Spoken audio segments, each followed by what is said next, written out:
নমস্কার বন্ধুরা, আপনারা দেখছেন কম্পিটিটিভ এক্সাম বাংলা। পশ্চিমবঙ্গ পঞ্চায়েত রিক্রুটমেন্টের জন্য বাংলা নিয়ে যখন আমি কয়েকটা ক্লাস করেছিলাম, তোমরা অনেকেই কমেন্টে বলেছো ইংলিশের জন্য একটি ক্লাস রাখার। তাই আপনাদের অনুরোধের কথা মাথায় রেখেই আমরা আজকের ক্লাসে আলোচনা করব 25টি গুরুত্বপূর্ণ ইংলিশের প্র্যাকটিস সেট। তাহলে দেরি না করে চলুন শুরু করি আজকের 25টি প্রশ্ন। প্রথম 4টি প্রশ্নে আমরা রেখেছি ফিল ইন দ্য ব্ল্যাঙ্কস, যেখানে আমরা প্রিপোজিশন এবং আর্টিকেলের উপর 4টি শূন্যস্থান পূরণ করব। আমাদের প্রথম প্রশ্ন বলেছে the block development officer deals dash the villagers with great patience. সঠিক উত্তর কোনটা হবে? সঠিক উত্তর হয়ে যাবে আমাদের অপশন সি, উইথ। এখানে আমাদের ডিলের সাথে উইথ বসবে। কেন বসবে? ডিল উইথ এর মানে হলো কার সাথে কিরকম ব্যবহার করা বা কোনো বিষয় নিয়ে সামলানো। তাই এখানে গ্রামবাসীদের সাথে ব্যবহার বা ডিল করার কথা বলা হয়েছে, তার জন্য এক্ষেত্রে হয়ে যাবে আমাদের ডিল উইথ। অপরদিকে আমাদের ডিলের সাথে ইন বসে যখন আমরা কোনো ব্যবসার কথা বোঝাই। যেমন কেউ যদি কোনো চালের ব্যবসা করে, তখন আমরা কি বলবো?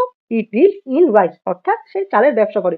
পরীক্ষায় এই দুটো তোমাদের ঘুরিয়ে ফিরিয়ে দেয়, তাই কখন ডিল উইথ আর কখন ডিলিং হয় তোমরা ভালো করে মাথায় রাখবে। 2 নম্বর প্রশ্ন কি বলেছে? Beware dash pick pockets in the crowded local market. সঠিক উত্তর আমাদের হয়ে যাবে অপশন বি, অফ। তোমরা ভালোভাবে মনে রাখবে, বিওয়ার এর পর সবসময় আমাদের অফ বসে। অনেকেই আমাদের বিওয়ার এর পর ফ্রম ব্যবহার করে, এটা অনেকেই ভুল করে। এই ক্ষেত্রে তোমরা একটু মাথায় রাখবে, বিওয়ার এর পর সবসময় আমাদের অফ বসে।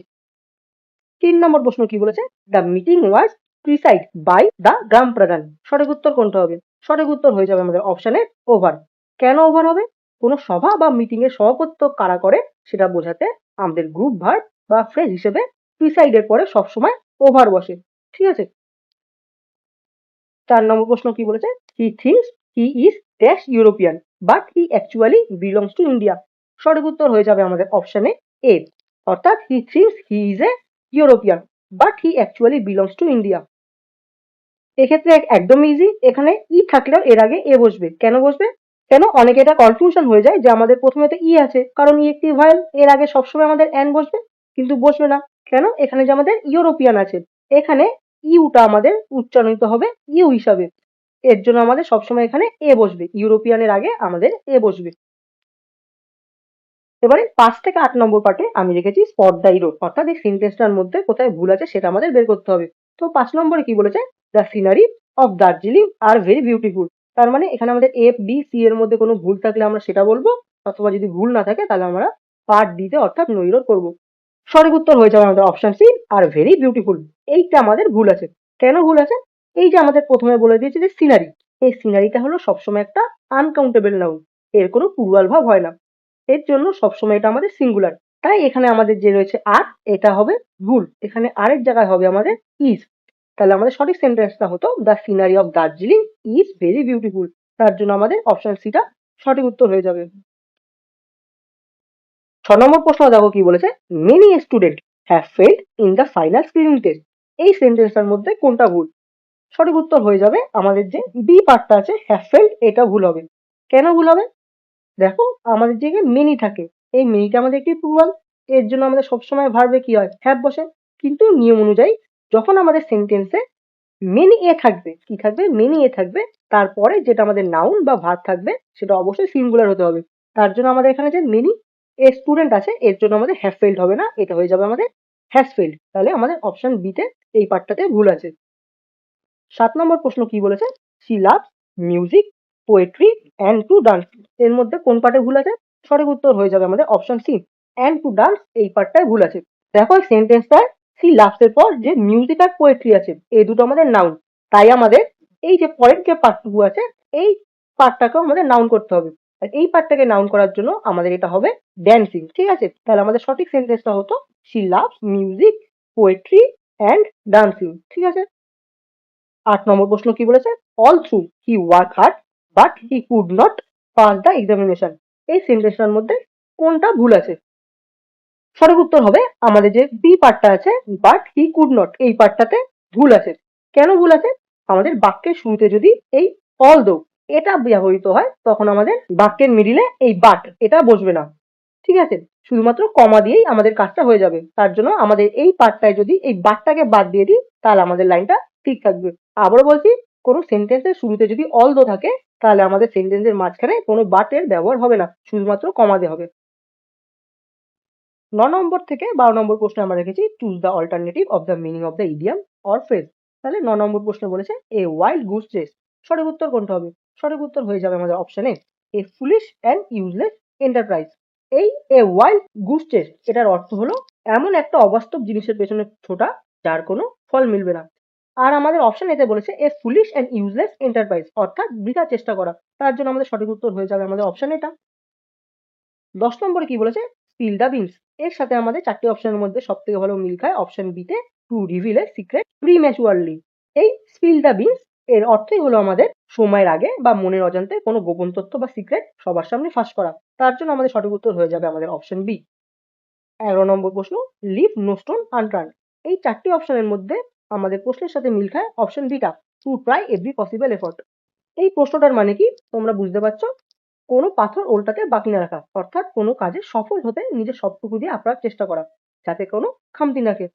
তাহলে আমাদের অপশন বির সাথে অনেকটা মিল যায়, to try every possible effort, অর্থাৎ নিজের সর্বটুকু দেওয়া। তার জন্য আমাদের সঠিক উত্তর হয়ে যাবে অপশন বিটা। 12 নম্বর প্রশ্ন কি বলেছে? Crocodile tears. এর সাথে আমাদের সব থেকে মিল খায় অপশন বিটা ফলস ডিসপ্লে অফ গ্রিফ। এই ক্রোকোডাইল টিয়ার মানেই বোঝায় আমাদের মায়া কান্না, অর্থাৎ বাইরের দুঃখ দেখানোর ভান কিন্তু ভেতরে কোনো আসল অনুভূতি থাকে না। এর সাথে আমাদের মিল খায় ফলস ডিসপ্লে অফ গ্রিফ। তাহলে আমাদের এটা সঠিক উত্তর হয়ে যাবে। 13 থেকে 15 নম্বর পার্টে আমরা রেখেছি choose the correct one word substitution. এগুলো আমাদের পরীক্ষায় খুবই আসে, এগুলো তোমাদের খুব ভালোভাবে প্র্যাকটিস করতে হবে। কি বলেছে 13 নম্বর প্রশ্নে? A person who can use both hand equally. তাদেরকে কি বলবো আমরা? যে আমাদের দুটি হাতই সমানভাবে ব্যবহার করতে পারে। সঠিক উত্তর হয়ে যাবে আমাদের অপশনে অ্যাম্বিডেক্সট্রাস। এর অর্থই হলো যে দুহাত সমানভাবে ইউজ করতে পারে, যাকে আমরা বাংলায় বলি সব্যসাচী। 14 নম্বর প্রশ্ন কি বলেছে? An office or position with good salary but no work. সঠিক উত্তর কোনটা হবে? অর্থাৎ এটা মানে কি একটা ভালো অফিসে বা পজিশনে কাজ করা যেখানে স্যালারি ভালো কিন্তু কাজে খুব কম। এর সাথে আমাদের মিল খায় অপশন বিটা সিনকিওর। এর মানেই হলো একটা চাকরি যেখানে কাজ কম কিন্তু মায়না প্রচুর। অপরদিকে আমাদের অপশন এতে যে অনারি আছে, এর মানে হলো আমাদের অবৈতনিক, মানে কাজ আছে কিন্তু মাইনে নেই। অপরদিকে আমাদের যে অপশন সি তে রয়েছে অর্থাৎ আমাদের ইনসলভেন্ট, এটা মানে হলো দেউলিয়া, মানে তার কাছে কোনো সম্পদই নেই। আর অপশন ডি তে রয়েছে আমাদের ভলেন্টারি, যার মানে আমরা সবাই জানি স্বেচ্ছামূলক কাজ। 15 নম্বর প্রশ্ন কি বলেছে? That which can not be corrected, মানে যেটা কোনো সময় ঠিক করা যায় না। তাহলে সঠিক উত্তর হয়ে যাবে আমাদের অপশন বি ইনকারেজেবল। এর মানেই হলো যাকে শুধরানো যায় না। অপরদিকে আমাদের যে রয়েছে ইনএলিজিবল, এটা মানে হলো আমাদের অযোগ্য। অপশন সি তে যে রয়েছে আমাদের ইনএলিজিবল, এটার মানে হলো আমাদের অস্পষ্ট হাতের লেখা, লেখা যা পড়া যায় না। আর অপরদিকে অপশন ডি তে রয়েছে আমাদের ইনএভিটেবল, এর মানে হলো যেটা ঘটবেই, অর্থাৎ অনিবার্য। 16 থেকে 18 নম্বর এই 3টি প্রশ্নে আমরা রেখেছি choose the word with opposite meaning. তাহলে 16 নম্বরে রয়েছে আমাদের এনিমি। এটার আমাদের উল্টোটা কি হবে? এর উল্টোটা একদম ইজি হয়ে যাবে আমাদের ফ্রেন্ড। অপরদিকে অপশন বি তে রয়েছে যেটা আমাদের ফো, এটার মানেও আমাদের এনিমি, অর্থাৎ এই এনিমি আর ফো এরা আমাদের সমার্থক শব্দ। অপরদিকে স্ট্রেঞ্জার মানে আমরা জানি অপরিচিত, আর রাইভেল মানে আমরা জানি প্রতিপক্ষ। 7 নম্বরে রয়েছে আমাদের আর্টিফিশিয়াল। এই আর্টিফিশিয়াল মানে কি? এই আর্টিফিশিয়াল মানে হলো কৃত্রিম, যেটা আমাদের অন্যভাবে তৈরি করা হয়। তাহলে এর বিপরীত শব্দ কোনটা হবে? বিপরীত শব্দ হয়ে যাবে আমাদের ন্যাচারাল, যেটা আমাদের প্রাকৃতিক। অপরদিকে এই ফেক মানে আমরা সবাই জানি যেটা আমাদের নকল। সলিড মানে আমাদের কঠিন, আর এদিকে মডার্ন মানে আমরা সবাই জানি আধুনিক। তাহলে আমাদের সঠিক উত্তর হয়ে যাবে আর্টিফিশিয়াল এর আমাদের বিপরীত শব্দ হয়ে যাবে ন্যাচারাল। 18 নম্বর প্রশ্নে কি বলেছে আমাদের? অ্যাট্রাক্ট। এর উপরি শব্দ কোনটা হবে?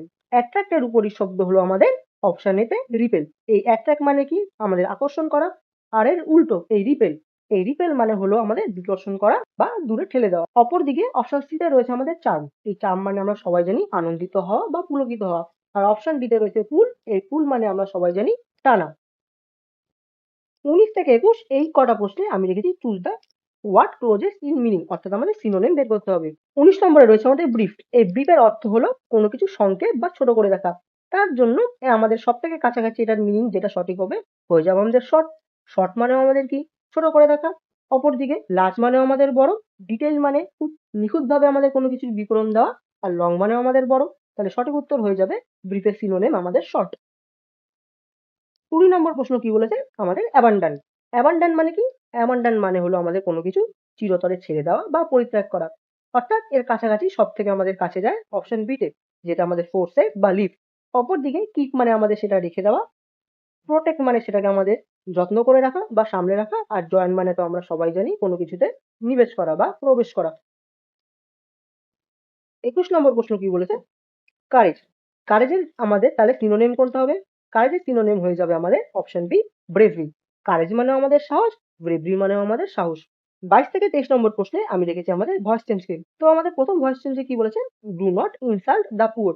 এর যদি আমরা ভয়েস চেঞ্জ করি আমরা পেয়ে যাবো আমাদের অপশন এ কে let the poor not be insulted. এবার অনেকেই বলছো কেন হবে? দেখো কেন হবে। আমাদের যে প্রশ্ন এসে ডু নট, এটা যখন আমাদের প্রশ্নে থাকবে তখন আমাদের ভয়েস চেঞ্জ করার নিয়ম হবে প্রথমে আমাদের আনতে হবে লেট কে। তাকে আনতে হবে আমাদের লেট কে। তারপরে আমাদের আনতে হবে অবজেক্ট কে। এখানে অবজেক্ট কোনটা? এখানে অবজেক্ট আমাদের দা পুয়ার, তাই চলে এসেছে আমাদের দা পুয়ার, দেখতে পাচ্ছ।